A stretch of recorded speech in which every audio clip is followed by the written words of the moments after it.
بسم الله الرحمن الرحيم الحمد لله رب العالمين والصلاة والسلام على سيدنا محمد وعلى آله وأصحابه وسلم تسليما كثيرا.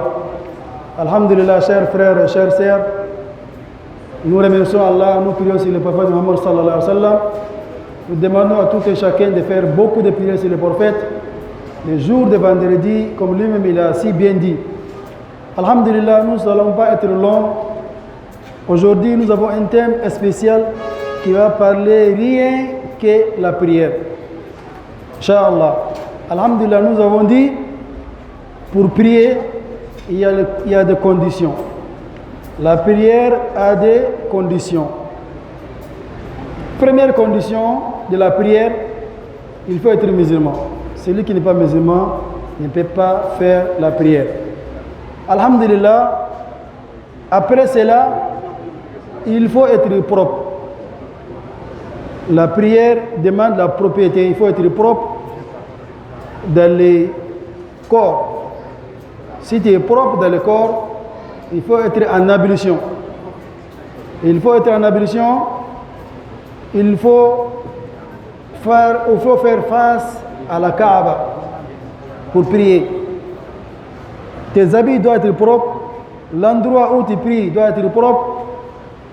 Tu dois faire face à la Kaaba pour prier. Ça, c'est des conditions qui sont les conditions avant la prière. Ton habit doit être propre. Si l'habit est sale, il faut que tu le laves pour prier.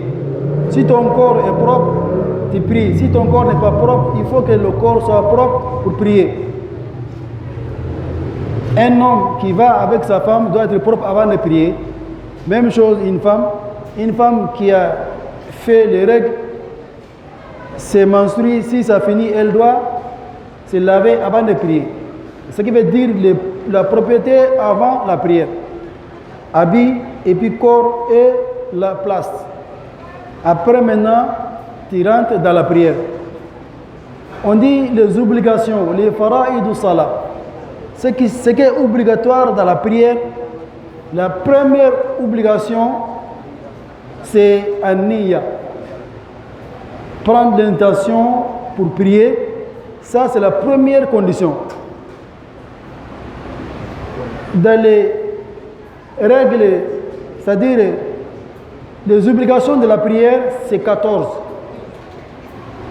Premier, c'est l'intention, mais l'intention doit être collée à la prière. Quand vous prenez l'intention, automatiquement vous priez. Ce n'est pas que Dieu prend l'intention de 16h et puis maintenant nous sommes à 13h. Non. Tu prends l'intention au moment que tu es arrêté pour prier. Il faut faire très attention à ce qu'on dit pour celui qui ne va pas recevoir les vidéos. On dit première condition, première obligation de la prière, c'est l'intention collée à la prière. Deuxième, c'est takbirat al-ihram. Le premier takbira qu'on fait pour rentrer dans la prière. On appelle ça takbirat al-ihram. Ça, c'est deuxième obligation de la prière. Le troisième, wal qiyam laha. S'arrêter pour faire le takbirat al-ihram. Ça veut dire qu'on ne peut pas faire takbirat al-ihram en étant courbé. Non, il faut être arrêté. Ça, c'est obligatoire pour faire la takbirat al-ihram.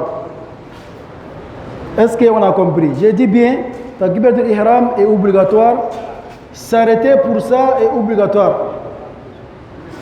Quatrième, c'est qira'at al-Fatiha.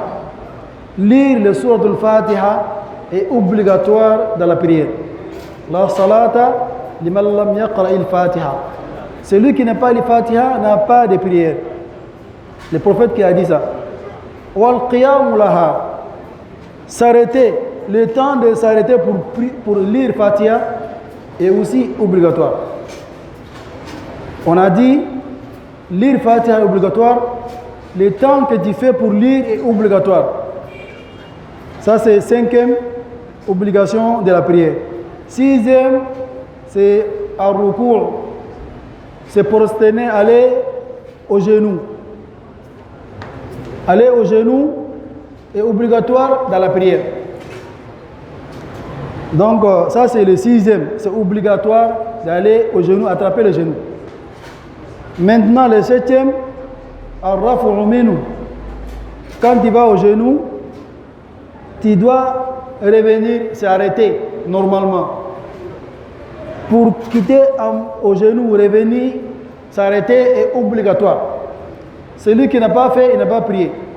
Nous voyons s'il y a certains qui prient, s'il va au genou, s'il s'arrête, il ne se met pas trop droit, il va directement. Ça veut dire qu'il quitte au genou, directement il va en bas. Ça, ce n'est pas bon.